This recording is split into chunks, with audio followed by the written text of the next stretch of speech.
ذمہ داران مشن، قابل احترام، قابل عزت میرے بھائی، قابل احترام اسلامی مائیں اور بہنیں، یہ سورہ آل عمران کی وہ مشہور آیات ہیں، مشہور حصہ ہے جو ہم بارہا اس پہ درس سن چکے ہیں، اسٹڈی سرکل کر چکے ہیں، تقریریں ہو چکی ہیں، ہمارے پروگرامات کا یہ موضوع رہتا ہے۔ اس حوالے سے میں اپنی اسٹڈی کو آپ سے شیئر کرنا چاہتا ہوں۔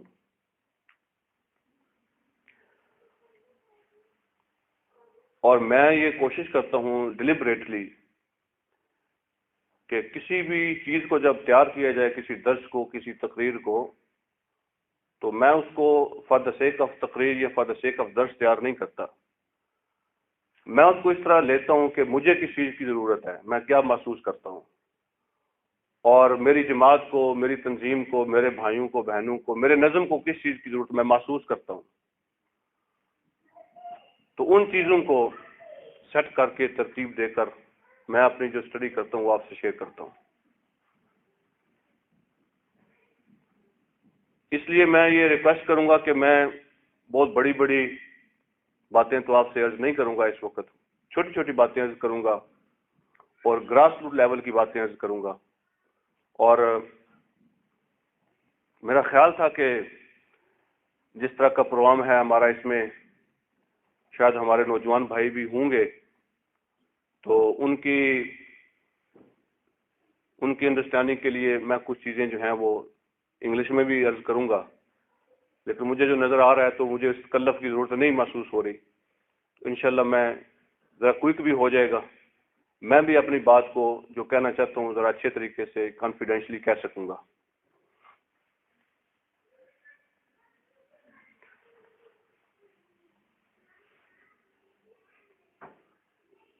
کسی تمہید کے بغیر جو سب سے پہلی بات ان آیات کے اندر بیان ہوئی ہے، جو میں آپ سے عرض کرنا چاہ رہا ہوں، وہ یہ ہے کہ وَاعْتَصِمُوا بِحَبْلِ اللَّهِ۔ یہ پہلا میسج ہے۔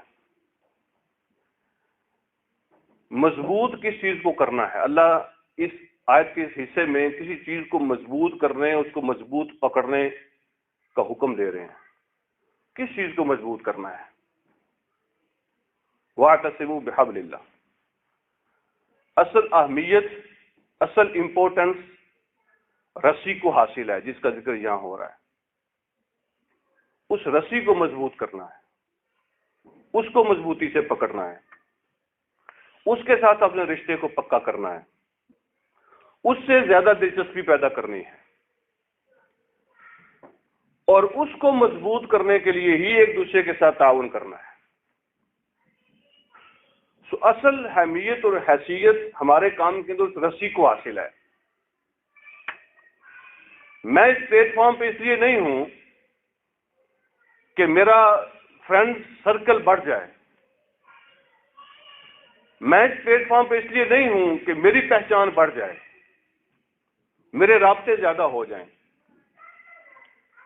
میرے احباب کا گروپ بڑھ جائے، زیادہ لوگ مجھے جاننے لگے، میں زیادہ لوگوں کو جاننے لگوں،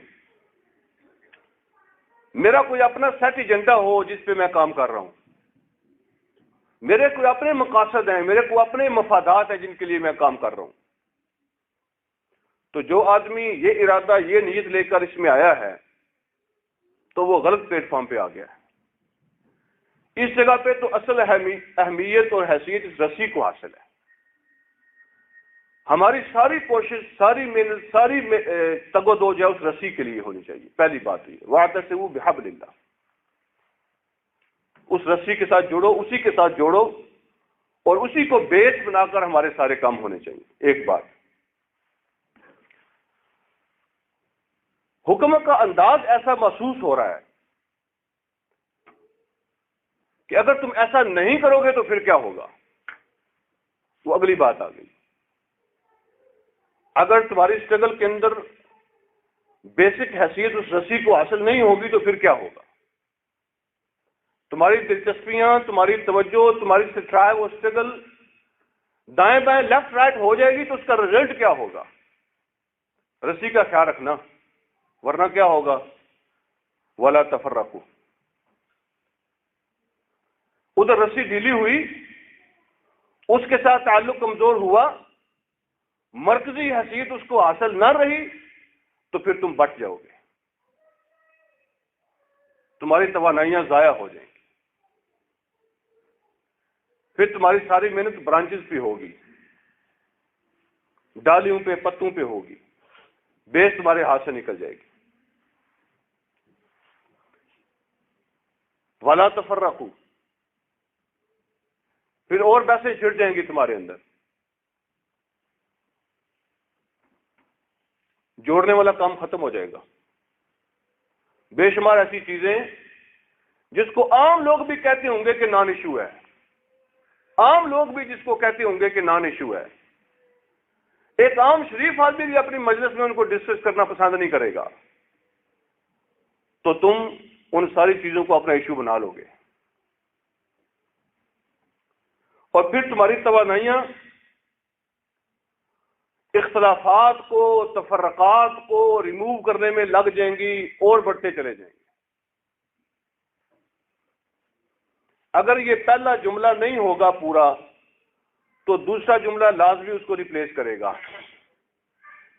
وَاعْتَصِمُوا بِحَبْلِ اللَّهِ جَمِيعًا وَلَا تَفَرَّقُوا، اس کے دو حصے ہیں نا، اگر پہلا حصہ نہیں نہ کرو گے وَاعْتَصِمُوا بِحَبْلِ اللَّهِ والا، تو یہ جگہ خالی ہو جائے گی، اور جگہ خالی نہیں رہتی اس دنیا میں، کوئی اور چیز کو ریپلیس کرتی ہے، اور پھر اس چیز کو ریپلیس کرنے کے لیے وَلَا تَفَرَّقُوا والی، تفرقے والی بات یہاں آ جائے گی۔ رسی ختم ہو جائے گی تو تفرقے آ جائیں گے، اختلافات، hatred, mutual hatred, differences, division, وہ تمہارے اندر پیدا ہوگی۔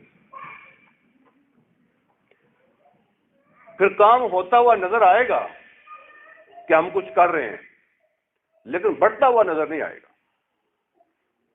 اس لیے کہ شکل تو بنائی جا رہی ہے نا سارے کام کی، فالو تو کیا جا رہا ہے اسٹرکچر کو، لیکن وہ بیس موجود نہیں ہے جس بیس پہ کام ہونا چاہیے، اس لیے کام ہوتا ہوا نظر آئے گا، بڑھتا ہوا محسوس نہیں ہوگا۔ یہ کیوں نہیں بڑھے گا؟ کام کے آگے بڑھنے کے لیے ایک لازمی شرط یہ ہے کہ اللہ اس کو قبول کرے۔ جس کو اللہ قبول کرتا ہے وہ آگے بڑھتا ہے، یہ اس کے لیے لازمی شرط ہے، اور تمہارا کام آگے اس لیے نہیں بڑھے گا کہ اللہ اس کو قبول نہیں کر رہا۔ جو قبول ہوتا ہے وہ آگے بڑھتا ہے، جو قبول نہیں ہوتا وہ نہیں آگے بڑھتا۔ تو جب رسی کی بیسک حیثیت ختم ہو جائے گی، پھر ڈویژن اور ڈفرینسز آ جائیں گے، اللہ اس کو قبول نہیں کرے گا، تم کرتے رہو گے لیکن آگے نہیں بڑھے گا۔ پہلی بات تو اس میں یہ تھی۔ سب نے نہیں، لیکن کچھ مفسرین نے ان آیات کی روشنی میں ایک واقعہ کوٹ کیا، ایک سٹوری بیان کی ہے۔ 120 سال لڑائی رہی ہے اوس اور خزرج کے اندر، جو مدینہ کے دو فیمس ٹرائب تھے۔ 120 سال، حالانکہ وہ ایک ہی فور فادر کی اولاد ہیں، اور اسلام نے اور حضور علیہ الصلوۃ والسلام کے میسج نے آ کے ان کو اکٹھا کر دیا، جوڑ دیا۔ پھر ایک مرتبہ ایسا ہوا کہ حضرت خزیمہ رضی اللہ تعالیٰ عنہ یہ اوس کے ساتھ تعلق رکھتے ہیں، مشہور صحابی حضرت حنظلہ رضی اللہ تعالیٰ عنہ یہ اوس قبیلے سے تعلق رکھتے ہیں، ابی بن کعب رضی اللہ تعالیٰ عنہ یہ خزرج کے ساتھ تعلق رکھتے ہیں، حضرت زید بن ثابت رضی اللہ تعالیٰ عنہ یہ خزرج سے ہیں۔ تو کسی مجلس میں اوس کے لوگ بیٹھے تھے، انہوں نے کہہ دیا میرے ساتھ ساتھ آپ چلتے رہنا، میں نام اوس اور خزرج کا لے رہا ہوں، میں نام خزیمہ رضی اللہ تعالیٰ عنہ اور ابی بن کعب رضی اللہ تعالیٰ عنہ کا لے رہا ہوں، لیکن آپ ان ناموں کی جگہ پہ اپنے نام رکھ لینا، ان ٹرائب کی جگہ پہ اپنے علاقوں کے نام رکھ لینا، اپنی فیملی کے نام رکھ لینا، بات جلدی سمجھ آ جائے گی جو میں کہنا چاہتا ہوں۔ تو ایک جگہ وہ بیٹھے تھے، تو اوس کے کچھ لوگوں نے کہہ دیا فخر اور غرور کے اندر آ کر کہ منا خزیمہ و منا حنظلہ، ہمیں تو بڑا فخر ہے، ہمارے اندر تو خزیمہ جیسے لوگ موجود ہیں، ہمارے اندر تو حنظلہ جیسے لوگ موجود ہیں، یہ ہماری فیملی ہے، یہ ہمارا گروپ ہے. دیکھو نا کیسے کیسے لوگ اس خزیمہ اور حنظلہ ہمارے ساتھ، ہماری فیملی سے تعلق رکھنے والے. تو اس کے لوگ جو بیٹھے تھے انہوں نے کہا کہ منا ابی بن کعب و منا زید بن ثابت، ہمارے اندر تو ابی بن کعب جیسے لوگ موجود ہیں جن کو اللہ کے اسلام آئے ہیں، ہمارے اندر تو زید بن ثابت جیسے لوگ موجود ہیں. تو آپس میں ویسے اس طرح کی تکرار ہو گئی. کوئی کہہ رہے تھے ہمیں یہ فخر حاصل ہے، کوئی کہہ رہے تھے ہمیں یہ فخر حاصل ہے. ڈائریکشن چینج ہوتی محسوس ہو رہی تھی، دلچسپیاں کسی دوسری طرف جاتی ہوئی محسوس ہو رہی تھی، کام کی نوعیت بدلتی جا رہی تھی. کہنا تو یہ چاہیے تھا کہ خزیمہ اوس اور خزرج سے ہیں، ابی بن کعب اوس اور خزرج سے ہیں. یہ تقسیمیں تو ختم کرنے کے لیے اسلام آیا تھا، اور اسلام آنے کے بعد بھی کبھی اس پہ بحثیں ہو رہی ہوں، کوئی کہے کہ خزیمہ ہمارے اندر، کوئی کہے ابی بن کعب ہمارے اندر، تو ڈائریکشن دوبارہ چینج ہوتی محسوس ہو رہی ہے. اس موقع پہ اللہ رب العالمین نے یہ آیات نازل فرمائی اور یاد دلایا ان کو کہ تمہاری سچویشن تھی کیا، کس پوزیشن کے اندر تم تھے، کیسی آگیں لگی ہوئی تھیں تمہاری سوسائٹی کے اندر. ان سب کو ہم نے بجھا کر تمہیں آپس میں بھائی بنایا. تمہارے قبیلے اور برادریوں کی یہ تقسیم ہم نے ختم کی. تو پھر وہ لوگوں نے وہ موقع یاد دلایا ان کو. اصل میں یہ نہیں ہے کہ خزیمہ اوس سے ہے اور زید بن ثابت خزرج سے ہیں، اصل بات یہ نہیں ہے. آپ جانتے ہیں کہ خزیمہ کون تھے؟ حضور علیہ الصلوۃ والسلام ایک مرتبہ کسی کے ساتھ گھوڑے کا سودا کر رہے تھے.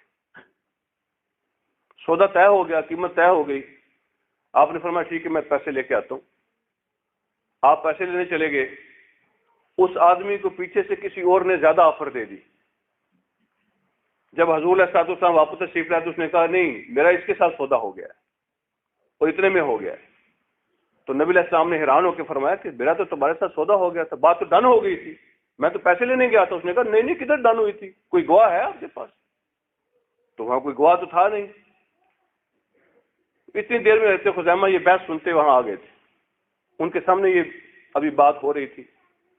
تو کہنے لگے ہاں میں گواہ ہوں اس بات کا، نبی علیہ الصلوۃ والسلام کے ساتھ تمہارا یہ سودا ڈن ہوا تھا اتنے میں، اور اتنے میں تم نے فیصلہ کیا تھا اور آپ پیسے لینے گئے تھے. حالانکہ خزیمہ وہاں نہیں تھے اور وہ آدمی جھوٹا تو تھا ہی. اور جب کسی آدمی نے کہہ دیا کہ ہاں میں ادھر ہی تھا میں گواہ ہوں، تو وہ خاموش ہو گیا. اس نے کہا ٹھیک ہے آپ سے میری بات ہوئی تھی، ہو گیا بات ختم ہوگی. گھوڑا لے لیا، وہ چلا گیا. حضور علیہ الصلوۃ والسلام نے حضرت خزیمہ سے پوچھا خزیمہ آپ تو وہاں نہیں تھے، تو آپ نے کیسے گواہی دے دی؟ تو عرض کیا اللہ کے نبی صلی اللہ علیہ وسلم جب آپ فرما رہے تھے کہ میں نے سودا کیا ہے، جب آپ نے کہہ دیا کہ بات اتنے میں ڈن ہوئی تھی، تو میرا وہاں ہونا نہ ہونا کوئی معنی نہیں رکھتا. میں گواہ ہوں اس بات کا کہ آپ نے کیا تھا ایسا. میں تو اس سے بڑی بڑی باتیں آپ کی مانتا ہوں اور ان کی گواہی دیتا ہوں، تو یہ تو کوئی مسئلہ ہی نہیں ہے. تو نبی علیہ الصلوۃ والسلام نے اس وقت ارشاد فرمایا تھا کہ جس کی گواہی خزیمہ دے دیں جس چیز کی، اس کا سلیبس اور نصاب پورا ہو جاتا ہے. عام طور پر جنرلی سارے معاملات کے اندر 2 گواہیاں چاہیے ہوتی ہیں. تو فرمایا جس کی گواہی خزیمہ دے دے وہ 1 کی 2 کے برابر ہے، کسی اور کی گواہی کی ضرورت نہیں ہے. اور جب حضرت زید بن ثابت رضی اللہ تعالیٰ عنہ جن کے بارے میں لوگ کہہ رہے تھے یہ ہمارا ہے یہ تمہارا ہے، جب وہ قرآن جمع کرنے کی ڈیوٹی ان کی لگی تھی کہ وہ قرآن جمع کریں گے، اور اس کمیٹی کا وہ حصہ تھے جو قرآن جمع کرنے کی ڈیوٹی جن کی لگی تھی، تو وہ کہتے ہیں ہم نے یہ فیصلہ کیا تھا کہ جب تک میں ایک آیت پر 2 گواہیاں نہ لے لوں، پوری تسلی نہ کر لوں، اس وقت تک میں اس کو مصحف کے اندر نہیں لکھوں گا. تو میں جو بھی حصہ ملتا تھا قرآن کا اس پہ 2 گواہیاں کم از کم لیتا تھا، تصدیق ہوتی تھی پھر میں لکھتا تھا. لیکن سورہ توبہ کی آخری آیات جو ہیں وہ مجھے صرف حضرت خزیمہ سے ملی، تو مجھے ضرورت نہیں محسوس ہوئی کہ میں کسی اور کی گواہی کو تلاش کروں. میرے لیے خزیمہ کی گواہی کافی تھی، اس لیے کہ سرکار نے فرما دیا تھا کہ خزیمہ کی گواہی 2 لوگوں کے برابر ہے، اور کسی کی گواہی کی ضرورت نہیں ہے. تو مجھے ان آیات پر کسی اور کی گواہی کی ضرورت نہیں پڑی. میرے لیے خزیمہ کی حیثیت اتھینٹک ہے. یہاں پہ آ کے دوبارہ منا خزیمہ و منا زید بن ثابت والی بات ختم ہوگی. تو اس موقع پہ یہ آیات نازل ہوئی تھی. اللہ نے فرمایا وَاعْتَصِمُوا بِحَبْلِ اللَّهِ. اصل یہ نہیں ہے کہ تمہارا قبیلہ اوس ہے اور تمہارا قبیلہ خزرج ہے اور میرا یہ گروپ ہے اور میرا یہ گروپ ہے اور میری یہ برادری ہے اور میری یہ برادری ہے, میرا یہ ایجنڈا ہے اور اس کا یہ ایجنڈا ہے. یہ مسئلہ نہیں ہے. اصل حیثیت رسی کی ہے. اس رسی کا خیال کرو, اس کو مرکزی حیثیت حاصل ہونی چاہیے, اس کو مضبوط کرو. یہاں پہ آ کے بھی برادریوں کی باتیں نہ کرو, یہاں کے آ کے بھی گروپ نہ بناؤ, یہاں پر آ کے بھی اپنے پہ ایجنڈے پہ کام مت کرو, رسی پہ کام کرو. وہ رسی ہے. ولا تفرقوا, یہ برادریوں کی, یہ تقسیم کی, یہ ڈویژن کی, یہ بات مت کرو. اور پھر اللہ رب العالمین نے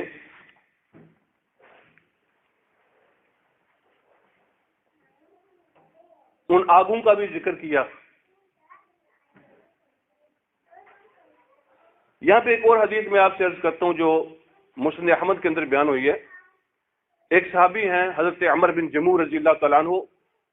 زیادہ حدیثیں انہوں نے روایت نہیں کی,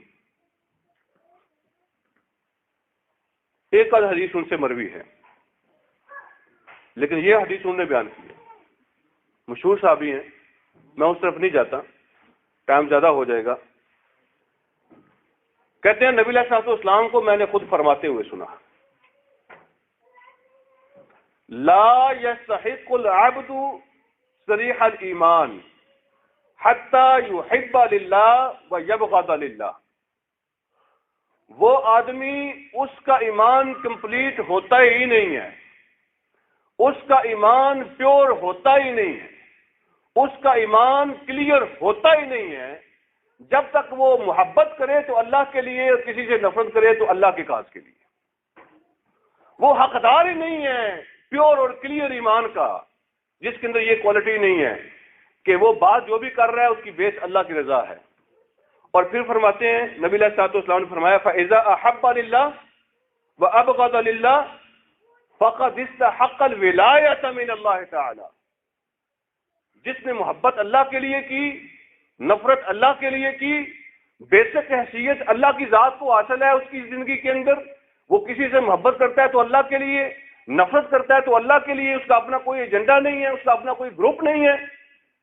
تو یہ آدمی ڈیزرو کرتا ہے کہ اللہ رب العالمین اس کے ساتھ فرینڈشپ کریں, اللہ کی دوستی اس کو حاصل ہو, یہ ڈیزرو کرتا ہے. یہ اس کا حق ہے کہ اس کو اللہ کی دوستی ملے. اور پھر حضرت زیاد بن ثابت رضی اللہ تعالیٰ عنہ وہی اس کو حدیث کو بیان کرتے ہیں. ابو داؤد شریف کے اندر, ترمذی کے اندر, نسائی کے اندر, ابن ماجہ کے اندر, صحیح ابن حبان کے اندر یہ حدیث تقریباً سب کتابوں کے اندر آئی ہے.